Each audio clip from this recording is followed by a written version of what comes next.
Imagine it's a Saturday afternoon and you decided to accompany your friends to the horse track for a relaxing day of some good old-fashioned equestrian sporting.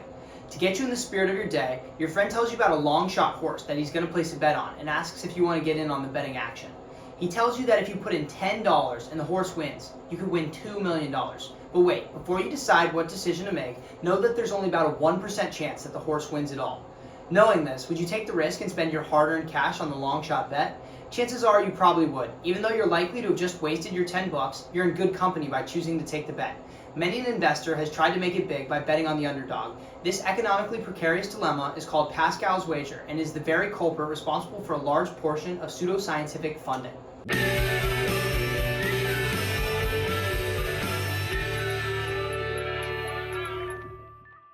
Blaise Pascal was a 17th century French mathematician, physicist, and religious philosopher who laid the foundation for the modern theory of statistics. Yeah, he came up with this clever little tool that we refer to today as Pascal's wager.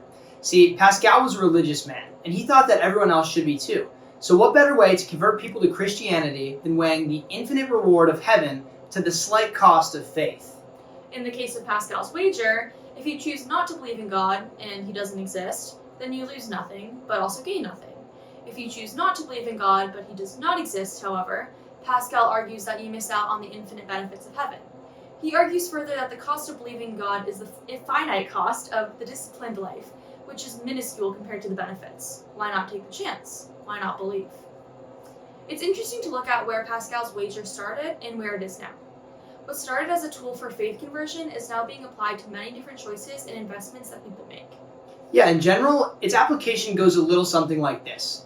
When the potential benefits of an action far, far outweigh the cost, you should sacrifice whatever the cost is, no matter how small the chance of it paying off is.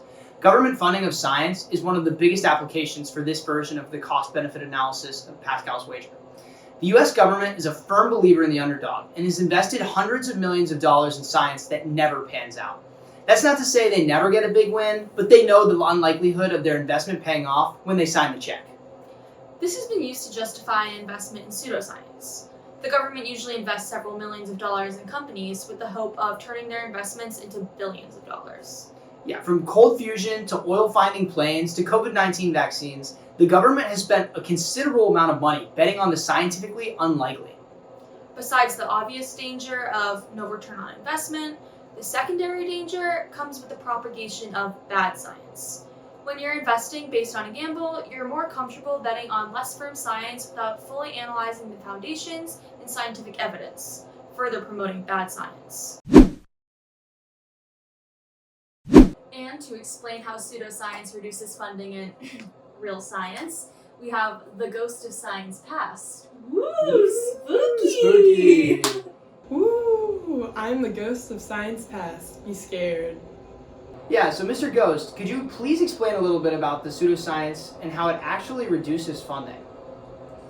Of course, Sir Colin. I was a renewable energy researcher. I've researched wind turbines and solar power and how to make them more efficient at converting wind and solar radiation into electricity. I was working on a team of scientists experimenting with a developing type of renewable energy, nuclear fusion. Fusion is the process of combining atoms to make energy. This has the potential to be an extremely efficient renewable energy source. Wow, that sounds like it has the potential to be a major source of energy. Has it gotten off the ground yet? No. It is currently still undergoing lab testing and peer reviewing, but it has been verified to produce energy. The primary focus now is to make it work on a large scale and making it consistently return more energy than is put into it. So what's the main thing keeping it from working? What resource are we missing? Right now, the largest problem, as with any groundbreaking research, is securing funding. In the late 1980s, cold fusion, a proposed alternative in nuclear fusion, captured the public's attention and diverted significant attention and resources. The appeal of cold fusion was undeniable. If it worked, it promised to achieve nuclear fusion reactions at much lower temperatures, which are far easier to manage compared to the extreme conditions required for conventional fusion. This would mean that a large-scale production of this energy would require much simpler and less expensive infrastructure. This could be the beginning of accessible, affordable, and clean energy available worldwide.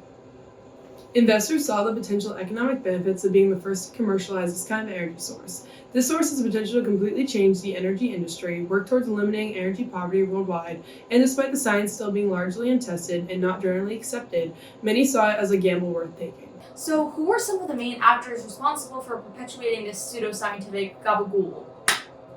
Have you ever heard of Martin Fleischmann and Stanley Pons? I think so, but jog my memory. For those who don't, these are the creators of cold fusion. In 1989, they claimed to have created a form of nuclear fusion that could be done at room temperature. This announcement made people very excited about the potential of having an essentially limitless source of clean energy. Those who approached this announcement a little more skeptically, like myself, saw through the excitement. No one was able to replicate the experiment and get the same results, and it theoretically didn't make sense. Oh yeah, I remember now. I remember hearing about some of their inconsistencies, like not producing a large neutron flux. They showed a complete lack of respect for the scientific process, announcing their discovery to the world and completely bypassing the peer review process. They also did not try to vary their experiment at all to test the assumptions they made. They continuously pushed the goalpost and added additional steps when someone claimed their experiment did not work. Wait, that doesn't even make sense and goes against significant and largely accepted laws and theories of quantum mechanics, thermodynamics, and nuclear physics. Exactly. Yet even when cold fusion was universally discredited, Fleischmann and Pons were still given $4.5 million by the state of Utah, and overall $40 million has been invested in this research. Even in 2022, the U.S. government and the Department of Energy invested $10 million into researching cold fusion. There has been a new resurgence of cold fusion research, now rebranded as low-energy nuclear reactions, or LENR, with a focus on adopting more rigorous scientific methodologies. Yet, with the research that has been done so far, there is still no definitive evidence that LENR will be a feasible energy source. Cold fusion isn't the only time the government has been fooled by science that seemed too good to be true. The sniffer plane was developed in France and had 2 electronic devices mounted on it that could detect undersea oil deposits. They tested the plane by flying over oil deposits that had already been mapped, and the plane was able to detect them. This was great until it was discovered that the plane couldn't actually find any new oil deposits. After $150 million had already been invested in the research and development of this plane, it was found that the device could never actually detect new oil deposits. The sensors the plane used were essentially cameras that could use the information it was given and mirror it back, but the money was wasted. If either cold fusion or the sniffer plane were to have worked, the company and the government who invested heavily in them would have turned a massive profit. Unfortunately, a little bit of shaky science and maybe some shaky morals turned what was unlikely to be a scientific payoff into an impossible bet. So to get an understanding of how this money could have been spent instead, let's break down the cost of some current beneficial sciences.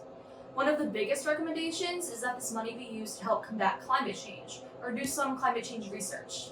It's estimated that climate change costs the world about $16 million an hour. So while we could only use this money to buy a few hours, it could go further by investing in research to help better our understanding of climate change. Yeah, exactly. Another way that this could be done is with investment in renewable energy resources. Cold fusion was given a total of roughly $40 million or so. If we reinvested this money elsewhere, we could afford to buy about 25 new wind turbines. Obviously, this isn't the best way to help the planet or to achieve sustainable renewable energy, but at least we're using the money to do something. Another great way to spend the money would have to have been developing new drugs to fight the effects of cancer or to help fight the life-ending diseases.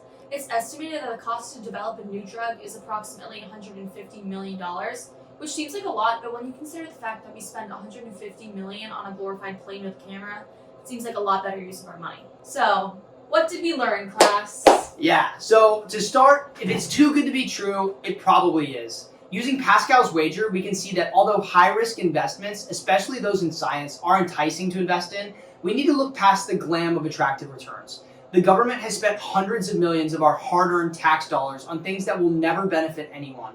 And as people of science, it's our duty to pay attention to these things and to do our research.